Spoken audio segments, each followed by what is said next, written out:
Professor M Tariq साहब deputy director हैं RCA Jamia Millia Islamia university के, बता ही दिया है कि ये कितना बड़ा काम कर रही है। हम लोगों की बहुत खुशकिस्मती है कि इतनी बड़ी शख्सियत हमारे बीच आज मौजूद है। मैं आप उनको बहुत मोहब्बताना इल्तिमास के साथ दावत दे रहा हूँ कि माइन पर तशरीफ लाएं। जनाब प्रोफेसर एम तारिक साहब, तालियों की गड़गड़ाहट RCA तक जानी चाहिए। सब लोग खड़े हो जाइए एक बार इनके इस्तकबाल में। सब लोग खड़े हो जाइए। बहुत बड़ी शख्सियत है, हमारी खुशनसीबी भी है कि इतनी बड़ी शख्सियत हमारे गाँव में है। शुक्रिया। अस्सलाम वालेकुम, प्लीज बैठ जाइए आप लोग। मोहतरम बुजुर्गों, दोस्तों और प्यारे बच्चों, बहुत खुशी हो रही है देखकर कि पुलिस वाले पहली बार वसूली जो है किसी और मकसद के लिए कर रहे हैं। क्योंकि मैंने भी, आपने भी बहुत बार पुलिस वाले को ट्रैफिक पे चालान पैसा दिया है, जायज नाजायज, बिना पर्ची के भी, बिना वजह भी, कि सब गाड़ी में सब कुछ ठीक है, रेड लाइट भी नहीं क्रॉस किया, गाड़ी का लाइसेंस भी है, इंश्योरेंस भी है, नो एंट्री जोन में भी नहीं गया, फिर भी पुलिस वाले ने रोका। तो फिर जब सब कागज दिखा गया तो फिर पूछा कि गाड़ी टेढ़ी मेढ़ी क्यों चला रहे थे। तो ये दिल्ली पुलिस की खासियत है। माफ करना, मेरे दोस्त लोग दिल्ली पुलिस में बहुत हैं, DCP ACP, तो जब भी हम उनसे मिलते हैं तो मजाक में यही बोलते हैं, और आज कितनी वसूली हुई, क्योंकि कहीं ना कोई ट्रक वाला, कोई बेचारा ऑटो वाला। लेकिन ये बड़ी अच्छी बात है कि यहाँ के पुलिस वाले एक नेक काम के लिए पैसा जमा कर रहे हैं, और बड़े लोगों ने, मैं देख रहा था कि बहुत जिंदा दिली से पैसा दिया, कुछ कंजूसी से भी कर रहे थे काम। तो मुझे एक बचपन का वाकया याद आया कि गांव में एक बार तालाब बनने की बात आई कि शायद तालाब बनाना है, सबसे चंदा हो रहा था। एक बहुत कंजूस आदमी था, उसके घर लोग गए कि शायद तालाब बनना है, चंदा देना है। तो उन्होंने कहा, अरे बेटा इनको 2 बाल्टी पानी दे दो। तो वो 2 बाल्टी पानी वाला चंदा नहीं चाहिए, हम सबको चाहिए कि इस लाइब्रेरी को जिंदा जावेद बना दें। और लाइब्रेरी का मैं बहुत बड़ा खुद फैन हूँ। उसकी वजह यह है कि मेरी जो भी तालीम हुई है वो जामिया मिलिया की लाइब्रेरी में ही हुई है। और मैंने, जब मैं MA में कर रहा था, MA हिस्ट्री में, तो हमारी जामिया की लाइब्रेरी रात के 10 बजे बंद हो जाती थी। तो हम 12-13 स्टूडेंट, वाइस चांसलर साहब थे ज़हूर कासिम साहब, जो कि बहुत बड़े साइंटिस्ट थे, इंडिया के पहले साइंटिस्ट जो अंटार्कटिका में पहुंचे थे, उनके पास हम लोग गए। उनका घर वहीं पास में था, और हमने कहा कि सर अलीगढ़ यूनिवर्सिटी की लाइब्रेरी 2 बजे तक खुलती है, तो हमारी भी लाइब्रेरी खोलने की इजाजत दी जाए। और उन्होंने दे दी, और आज तक जामिया की लाइब्रेरी 2 बजे तक खुलती है। जब मैंने जामिया का रेसिडेंशियल कोचिंग ज्वाइन किया, नजीब जंग साहब वाइस चांसलर थे, जो बाद में LG बने दिल्ली के, तो हमारे कोचिंग की लाइब्रेरी 5 बजे बंद हो जाती थी।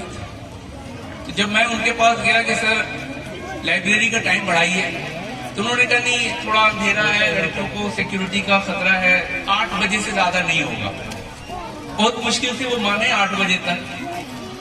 लेकिन उनके 1 महीने के आदेश के बाद हम लोगों ने उनको बिना बताए 11 बजे तक कर दिया।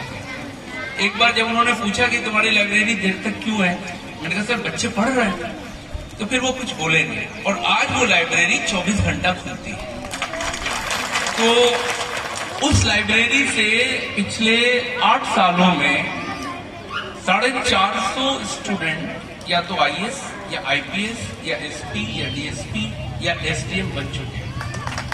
ये इस लाइब्रेरी की आप बरकत समझें। और मुझे बड़ी हैरत होती है जब मैं घूमता हूँ हिंदुस्तान, लगभग 22-23 स्टेट जाना होता है मेरा, तो हमारे हिंदुस्तान में हर जगह मस्जिद बहुत है, मंदिर तो और भी ज्यादा है, लेकिन लाइब्रेरी बहुत कम है।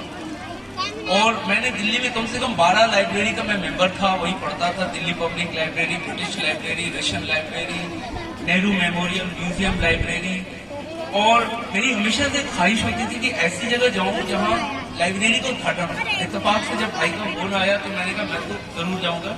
हालांकि मेरी सुबह भी क्लास है, रात में भी, शाम में भी, देखने का वो सब रोक के ये जरूर काम करूंगा, क्योंकि लाइब्रेरी जो है ये आप ये समझ लीजिए कि आपके किरदार का निर्माण करेगा और आपके गांव और आपके समाज का निर्माण करेगा।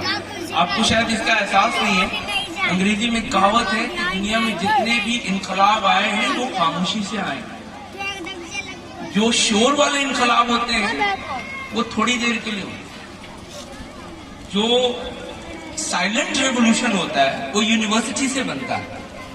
जैसे मैं हिस्ट्री पढ़ता और पढ़ाता हूँ, तो जब प्रॉफिट ने मदीना में पहली बार एक इस्लामिक स्टेट का कायम किया, विवेकानंद ने जब 1893 में रामकृष्ण मिशन बनाया, जब राजा राम मोहन राय ने 1828 में एक ब्रह्म समाज का निर्माण किया, इन सब ने एक काम कॉमन किया था और वो था कि एक लाइब्रेरी बनाई।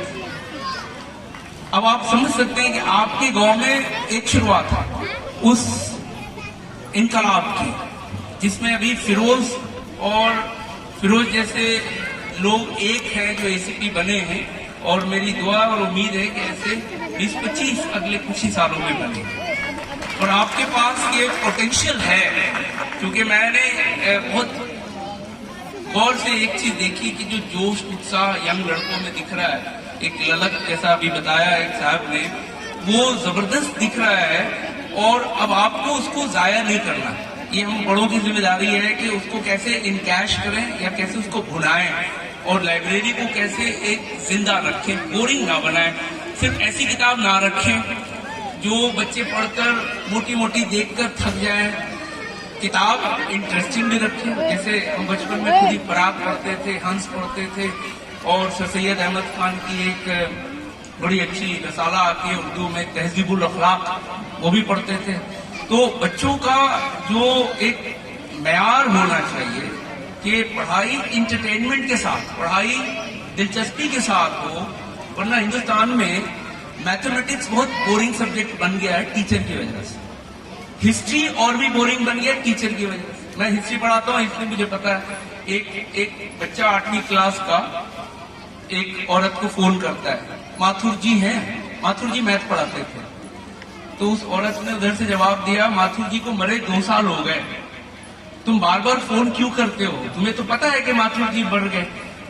उसने बच्चे ने कहा, मुझे पता है कि माथुर जी मर गए, लेकिन सुन के बड़ी खुशी होती है। तो वो क्यों खुशी होती है? क्योंकि वो मैथ को बहुत बोरिंग तरीके से पढ़ाते हैं। आप इंडिया के किसी भी बच्चे से पूछिएगा, 10 में से 8 कहेगा सबसे मुश्किल सब्जेक्ट है मैथ और सबसे बोरिंग सब्जेक्ट है हिस्ट्री।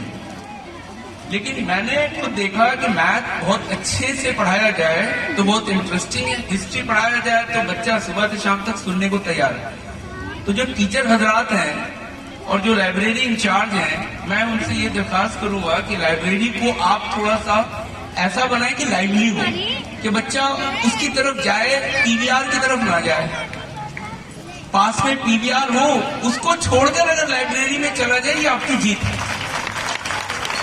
और जिस दिन वो लड़का 4 से 6 घंटा लाइब्रेरी में बैठने की आदत डाल लेगा, I can write on wall कि उसकी कामयाबी कोई नहीं रोक सकता।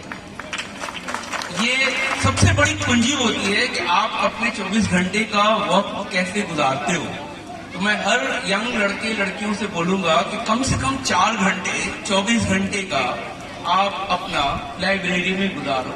अखबार पढ़ो, और अखबार में सिर्फ तस्वीरें मत देखो, अच्छे आर्टिकल पढ़ो, अच्छे मकाले पढ़ो, उससे आपका दिमाग बदलेगा। एक तो आपके अंदर प्रतिभा है जो ऊपर वाले ने दी है, और एक प्रतिभा लेनी होती है जो आपको किताब से, मैगजीन से, अखबार से मिलती है।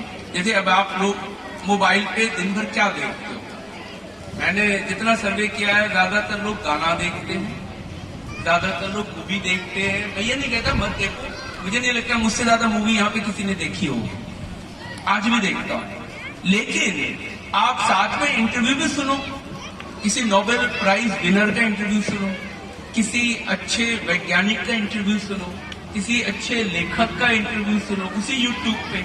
आपकी सोच बदल जाएगी, आपका नजरिया सोचने का बिल्कुल बदल जाएगा, जैसे ही आपने इसी टेक्नोलॉजी को एक अच्छे काम में इस्तेमाल किया। ये चीज लाइब्रेरी से बहुत इंपॉर्टेंट है कि आप एक ग्रुप बनाओ और आपस में general studies, general knowledge discuss करो। जो अपने इंडिया में पुराना चौपाल होता है, पंचायत होती है, लाइब्रेरी ही एक स्थान हो जाए जहां पे सीरियस इशू जो है देश विदेश के, उस पे हम डिस्कस करें और एक दूसरे के विचार सुने।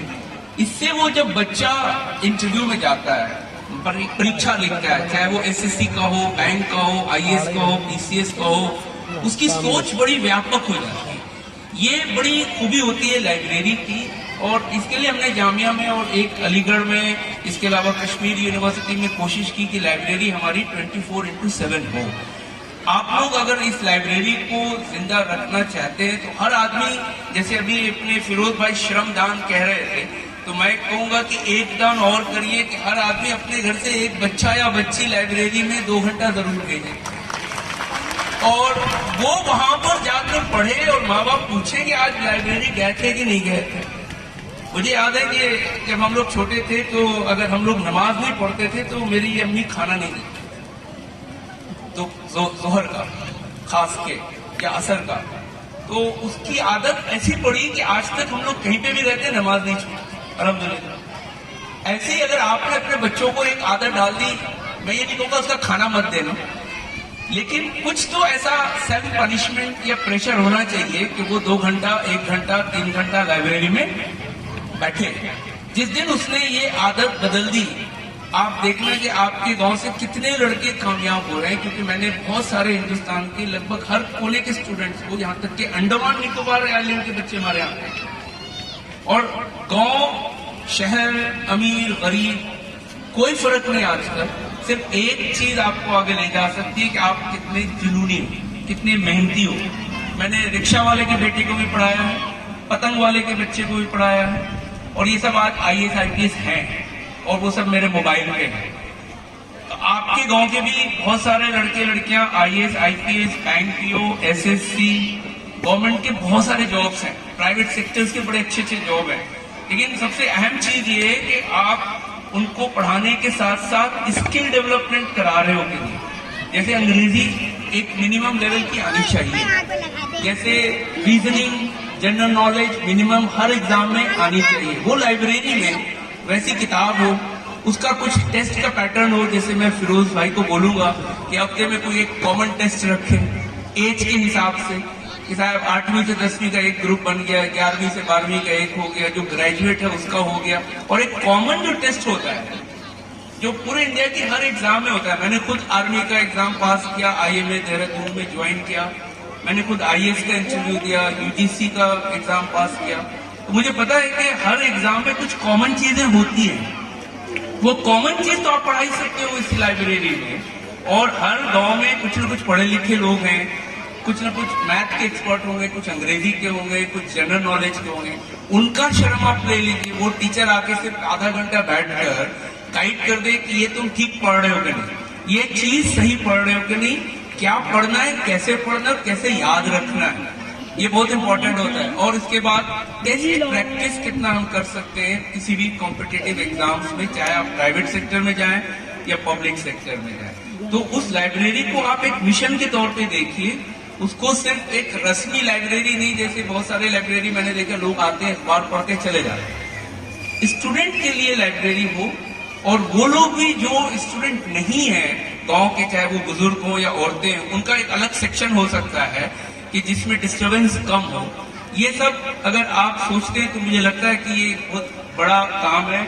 और आप सबको, खास के अमीरुल हसन साहब को, रविंदर साहब को, फिरोज भाई को मुबारकबाद देता हूँ कि आप लोगों ने बहुत अच्छा काम शुरू किया है। बस एक शेर है अल्लामा इकबाल का जो मुझे बहुत पसंद है, और उम्मीद है कि आप यंग लोगों को खासकर ये जरूर समझना चाहिए। मंजिल से आगे बढ़कर मंजिल तलाश कर, मंजिल से आगे बढ़कर मंजिल तलाश कर, दरिया तुझे मिले तो समंदर तलाश कर, दरिया तुझे मिले तो समंदर तलाश कर। हर शीशा टूट जाता है पत्थर की चोट से, हर शीशा टूट जाता है पत्थर की चोट से, पत्थर ही टूट जाए वो शीशा तलाश। शुक्रिया बहुत बहुत। तो ये थे आज के मेहमान खुसूसी जनाब डॉक्टर एम तारिक साहब, और यकीनन आप सबको मजा आया होगा उनको सुन करके। इस बीच एक जरूरी ऐलान है, लाहौल के हमारे साथी आए हुए हैं, तबीयत उनकी खराब है लेकिन गाड़ी फंसी हुई है। 4 गाड़ियों के नाम में नंबर में बोल रहा हूँ, DL1C